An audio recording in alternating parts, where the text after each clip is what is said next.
بسم اللہ الرحمن الرحیم والسلام علی من اتبع الہدی۔ ہدایت کی اتباع کرنے والوں کو راحت دو جہاں قرآن چینل کی طرف سے سلام عرض ہے۔ تمام تعریفیں اس پروردگار کے لیے ہیں جو آنکھوں کی خیانت اور دلوں کے بھیدوں سے خوب واقف ہے۔ لاکھوں درود و سلام ہوں محمد و آل محمد پر۔ سامعین کرام صاحبان ایمان، ہمارے آج کے سبق کا موضوع ہے سورہ آل عمران کی آیت نمبر 78۔ تو آئیے پروردگار کے پاک نام سے اپنے سبق کا آغاز کرتے ہیں۔ بسم اللہ الرحمن الرحیم۔ وَإِنَّ مِنْهُمْ لَفَرِيقًا يَلْوُونَ أَلْسِنَتَهُمْ بِالْكِتَابِ لِتَحْسَبُوهُ مِنَ الْكِتَابِ وَمَا هُوَ مِنَ الْكِتَابِ وَيَقُولُونَ هُوَ مِنْ عِنْدِ اللَّهِ وَمَا هُوَ مِنْ عِنْدِ اللَّهِ وَيَقُولُونَ عَلَى اللَّهِ الْكَاذِبَ وَهُمْ يَعْلَمُونَ۔ آیت کا ترجمہ۔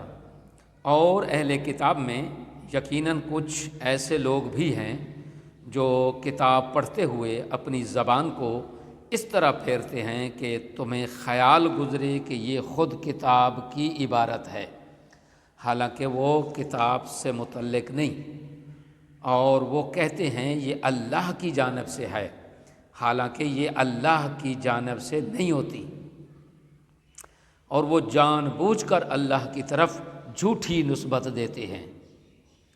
آیت کا شان نزول۔ یہود و نصارہ کے ان لوگوں کے بارے میں یہ آیت نازل ہوئی جو توریت اور انجیل میں تحریف اور کتاب خدا میں الٹ پھیر کرتے تھے۔ کچھ مواد کا کتاب خدا میں اپنی طرف سے اضافہ کرتے تھے اور کتاب خدا کا وہ حصہ جو دین اسلام سے متعلق تھا وہ حذف کر دیتے تھے۔ آیت کی تفسیر۔ زبان پھیرنا، ایک جملے کا ایک حرف کم کر دینا یا زیادہ کر کے بولنا یا پڑھنا، اس کو کہتے ہیں زبان کا ہیر پھیر۔ جیسے انظرنا کی جگہ رائنا کہہ دینا اور رائنا میں ایک یا کا اضافہ کر کے رائنا کر دینے سے لفظ کے معنی کچھ کے کچھ ہو جاتے ہیں۔ تو یہ علماء یہود کی عادت تھی کہ وہ جو ایسا لفظ جو دین اسلام کے بارے میں یا آئندہ آنے والے نبی کے بارے میں ہوا کرتے تھے ان کو وہ اپنی زبان سے اس طریقے سے پھیرا کرتے تھے کہ سننے والا یہ محسوس کرتا تھا کہ یہ توریت کا یا انجیل کا ہی حصہ ہے، جبکہ وہ حصہ نہیں ہوتا تھا۔ وہ اس میں خیانت کرتے تھے۔ لفظ کا ایک لفظ کم کر دینے سے یا کسی لفظ کا اضافہ کر دینے سے اس کا مطلب بدل جاتا ہے۔ اور جیسے السلام علیکم میں لام کو حذف کر کے السلام علیکم کہہ دینا ہے، سام موت کو کہتے ہیں، اس طرح اس کے معنی جو السلام علیکم کے معنی ہیں کہ اللہ کی آپ پر سلامتی ہو، اس کے الٹ ہو جاتے ہیں کہ اللہ آپ کو موت دے۔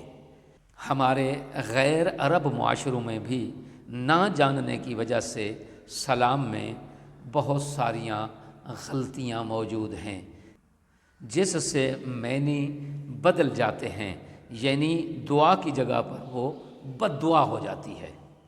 آیت میں بیان ہونے والا اہم نقطہ، الفاظ اور عبارات میں تحریف کر کے مذہب کی حیثیت کو بگاڑنے کی کوشش کرنا یہودیوں کی ایک خصوصیت ہے۔ آخر میں دعا ہے کہ خداوند عالم ہمیں کلام پاک کو پڑھنے، سمجھنے اور ان کے الفاظ کو صحیح معنی میں ادا کرنے اور ان کے معنی میں غور و فکر کرنے کی توفیق عظیم عنایت فرمائے۔ وآخر دعوانا ان الحمد للہ رب العالمین۔